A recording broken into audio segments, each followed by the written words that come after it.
Hey guys, and thanks for watching another episode of Stuphamism. Today we are talking about the SOULBEAST Ranger. This is off season right now, so season 11 PvP just ended, and we're kind of in an in-between phase. So there could be some edits to this build, but right now this has worked pretty darn well. So this is the first week that I've actually played SOULBEAST, so it's been really interesting. They've introduced stances.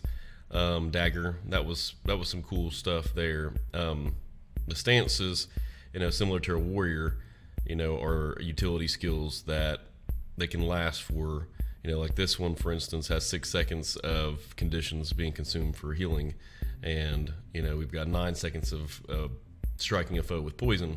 That was one of the things that I was very impressed by, and then of course the F5 skill turning into beast mode. Really cool stuff. So just to jump right in here, I chose the weapons, short bow and dagger torch, mainly for their condition damage.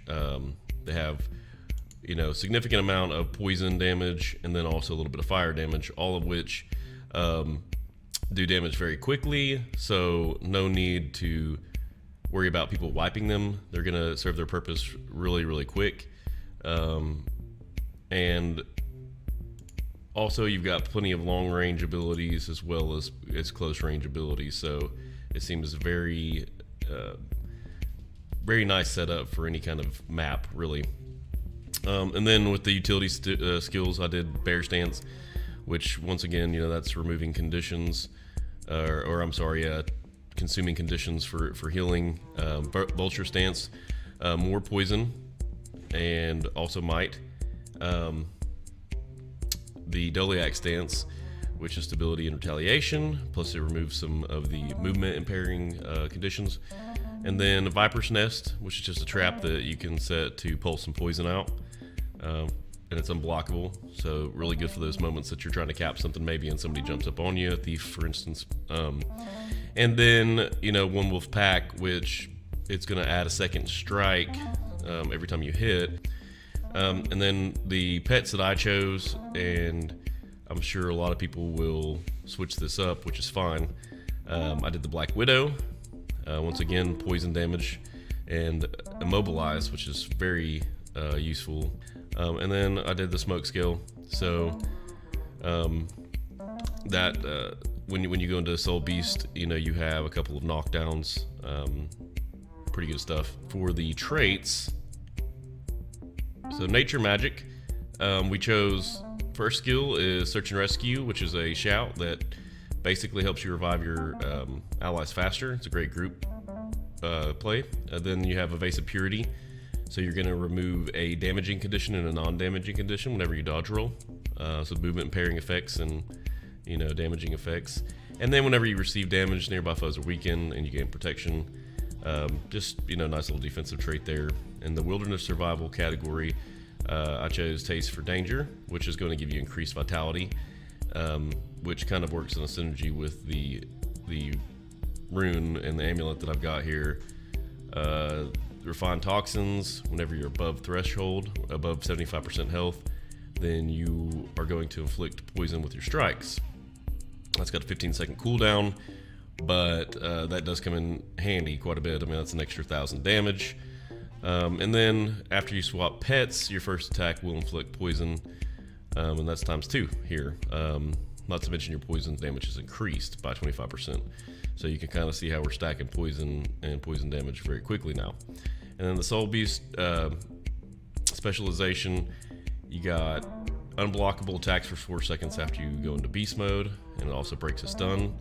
That's great. And then Predator Cunning, whenever you apply poison to a foe, you steal health from them. So as much poison as we're going to be inflicting on somebody else, that's a pretty consistent healing, and you're going to see that in the match that I've attached at the end of this. And lastly, Leader of the Pack. Stance skills gain increased duration, and they grant their effects to nearby allies for reduced duration. So it only makes sense when you have this many stances that it's going to affect your allies, and that you're going to also have a little bit more time with these. So very good stuff. And then when we jump into our equipment, we did Carry On Amulet, so lots of condition damage there, some vitality to soak up some of those conditions getting thrown on you. You also have a lot of mobility in your long range, so melee isn't as much of a problem. We're into Scavenging, which is more condition damage. You also steal health, and 7% of your vitality, and you can see kind of where I was saying synergy earlier, is converted into more condition damage. So, you know, you're looking at, sitting still 1500 condition damage, which is pretty strong. And then the signals I chose, Signal of Purging, I always want to throw that in there. Signal of Doom, it's more poison. And then Signal of Fallibility, it's a little bit more vulnerability. Let's go for some extra damage there. And then last but not least, Signal of Energy, which anytime that you have a trait like Evasive Purity, where dodge rolling is helping you in any way, then it's never not a viable option to have a Signal of Energy. So that's what I went with. You can try your own thing. The rotation that I'm essentially trying to use is One Wolf Pack and Vulture Stance, just to get some extra damage going, and then using my Torch and Dagger to start up a battle, and then we're swapping right over to the other pet along with our short bow, which, the signal on there adds extra poison when I swap over that weapon. We're adding extra poison when I swap pets, and then we can go straight into beast mode and we're unblockable.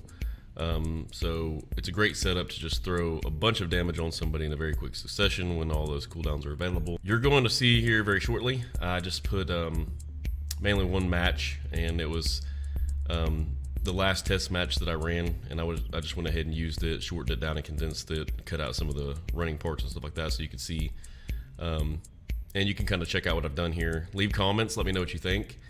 Like I say, this is the first week that I've done anything with SOULBEAST, so I could be missing some stuff, but this worked amazingly. And granted, I know that some of the players that are playing right now on the off season, maybe they're not veterans, but still I think the build speaks for itself in the next couple of minutes of clips. So check it out and enjoy. Thanks.